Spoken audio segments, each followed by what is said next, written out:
In a quiet village on the subtropical island of Okinawa, 103-year-old Hana Shinjo rises with the sun. She shuffles to her garden, her hands steady as she pulls weeds and harvests bitter melons under the morning light. Her neighbors wave, and later, her granddaughter Hiromi will stop by with a warm bowl of miso soup. Hana's life is unhurried, purposeful, and remarkably long, part of a phenomenon that makes Japan home to over 90,000 centenarians, a number that dwarfs the per capita rates of any other nation. For every 100,000 people in Okinawa, 68 are over 100, nearly 3 times the rate in the United States. What's their secret? How do so many Japanese, especially in places like Okinawa, not just survive, but thrive well past the century mark? This question has captivated scientists, health enthusiasts, and everyday people alike. In a world where chronic diseases like heart disease, diabetes, and dementia are on the rise, Japan's elderly offer a tantalizing glimpse into a different way of living. Their longevity isn't just a statistic. It's a lifestyle, woven into the fabric of their daily routines, their meals, their relationships, and their mindset. From the bustling streets of Tokyo to the serene hills of Nagano, Japan's centenarians embody practices that modern society is desperate to understand. As global life expectancy creeps upward but often comes with years of frailty, the Japanese model of healthy longevity stands out. It's not just about living longer. It's about living better, with vitality and purpose. The challenges of modern life make this pursuit more urgent than ever. Sedentary habits, processed foods, and social isolation are eroding health worldwide. In the U.S., life expectancy hovers around 78 years, and many spend their final decades battling chronic conditions. Meanwhile, Japan's elderly, particularly in Okinawa's Blue Zone, remain active and independent into their 90s and beyond. Nearly 2/3 of Okinawans are still cooking their own meals and managing their households at 97. This stark contrast raises a pressing question. What are they doing differently, and how can the rest of us learn from it? To unravel this mystery, let's start with the plate. The Japanese diet is a cornerstone of their longevity, and nowhere is this more evident than in Okinawa. Picture Kakusei Yamashiro, an 84-year-old octopus fisherman in Ajimai village. Every day, he freedives for 8 hours, spearing fish with a practiced hand. His lunch is a bento box, a small tray divided into 6 compartments, each holding a modest portion: a scoop of rice, a slice of grilled fish, a tangle of seaweed, a few cubes of tofu, a handful of steamed vegetables, and a sliver of sweet potato.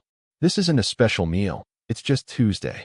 Kakusei's diet reflects the traditional Okinawan way: low in calories but dense in nutrients, heavy on plants, and light on meat. Studies estimate that Okinawans before the 1960s consumed 10 to 15% fewer calories than standard guidelines, a practice rooted in the cultural habit of Hara Hachi, eating until you're 80% full. This isn't about starvation or deprivation. It's about balance. Okinawans eat over a kilogram of vegetables, fruits, and legumes daily, with sweet potatoes as their primary carbohydrate. Unlike the refined grains that dominate Western diets, sweet potatoes have a low glycemic load, meaning they don't spike blood sugar. They're also packed with flavonoids, colorful plant compounds that combat inflammation and may slow aging. Fish, rich in omega-3 fatty acids, appears regularly, while red meat is a rare guest. Tofu and seaweed, staples in Okinawan kitchens, deliver protein and micronutrients like iodine, which supports thyroid health. The result? Okinawan centenarians have cleaner arteries, lower cholesterol, and an 80% reduced risk of breast and prostate cancer compared to North Americans. Their bones are stronger, too, with half the risk of hip fractures. But it's not just what they eat, it's how they eat. In Okinawa, meals are a ritual of mindfulness. Families gather, chopsticks move slowly, and conversation flows. There's no TV blaring, no scrolling through phones.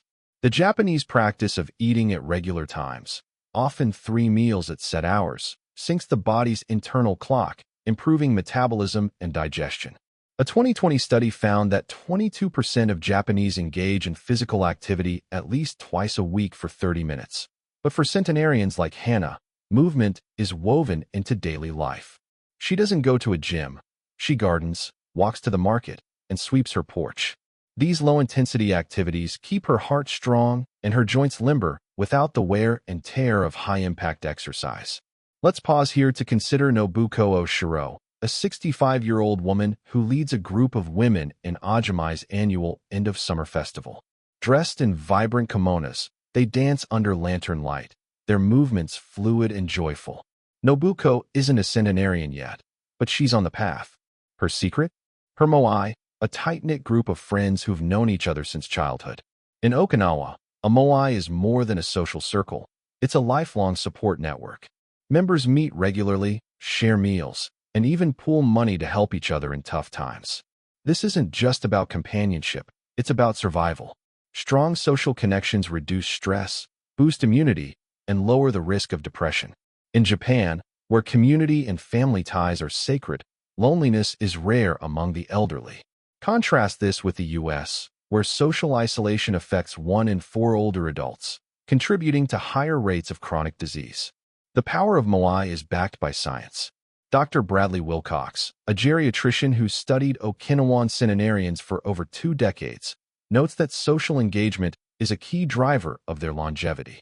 You can't walk down the street in Okinawa without running into a centenarian, he says, only half joking.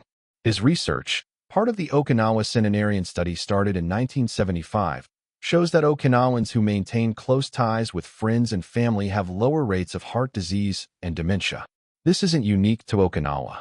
In Nagano, another longevity hotspot, community volunteers like Noriko Sonohara lead health seminars, teaching residents to cut salt and eat more greens.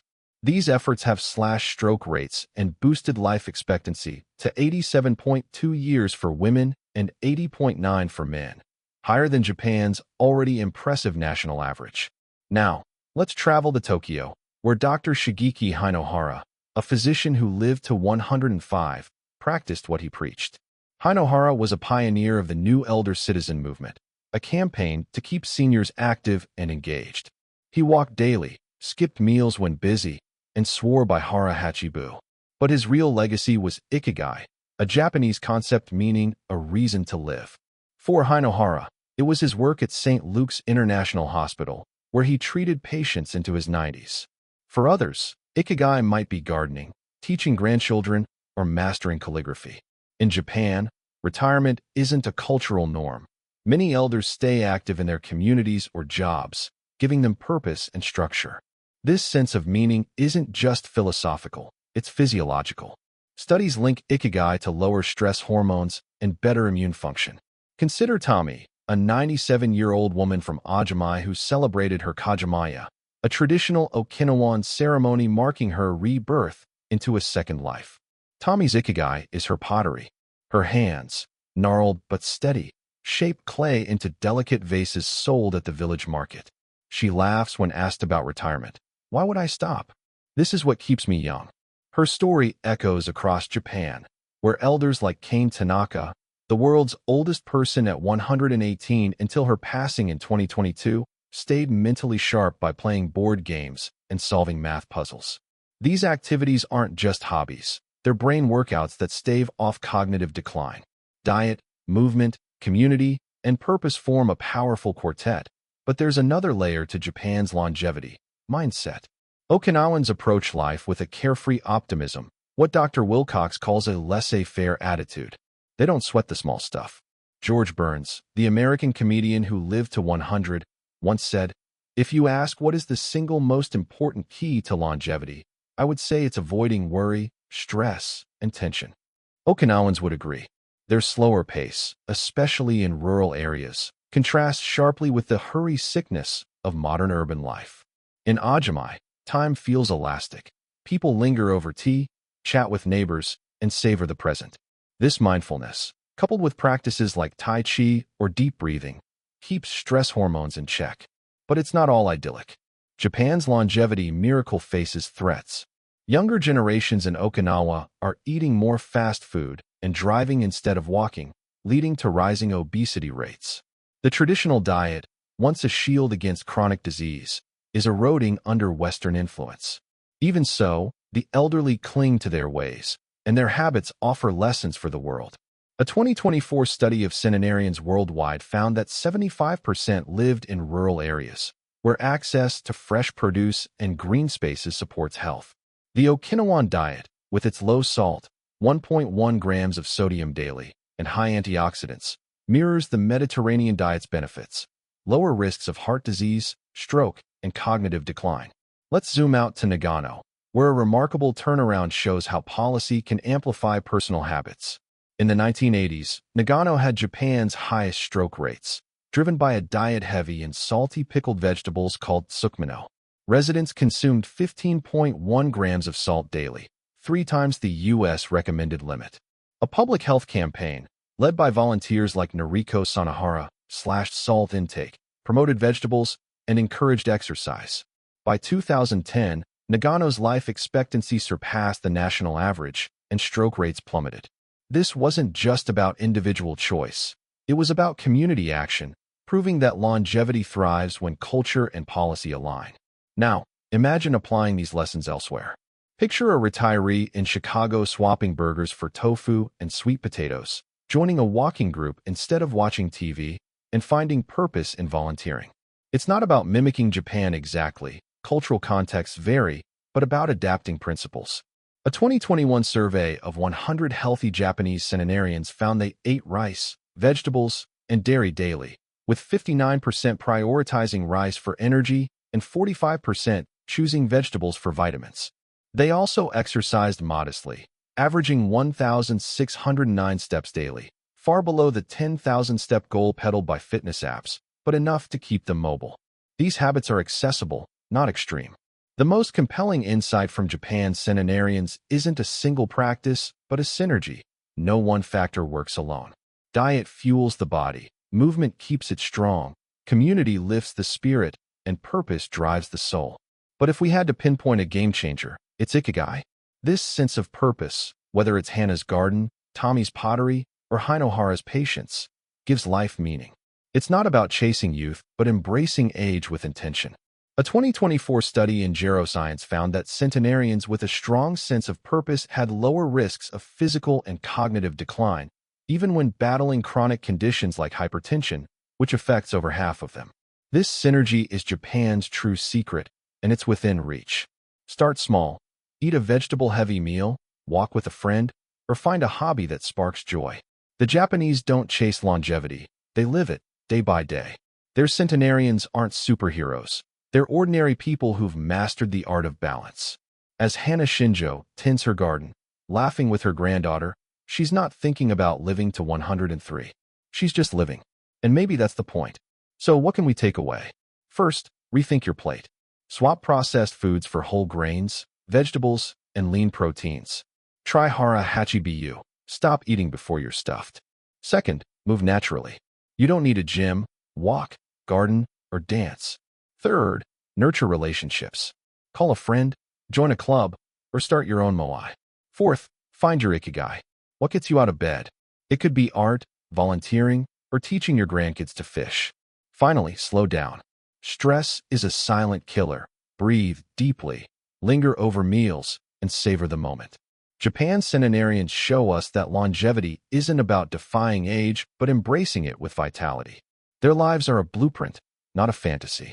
You don't need to move to Okinawa or eat tofu every day. Start where you are, with what you have. The path to 100 begins with a single step or a single bite. What part of Japan's longevity secrets resonates with you? Is it the diet, the community, or the pursuit of purpose? Drop a comment below and share your thoughts. If you're curious about more ways to live healthier and happier, check out my other videos on wellness and aging.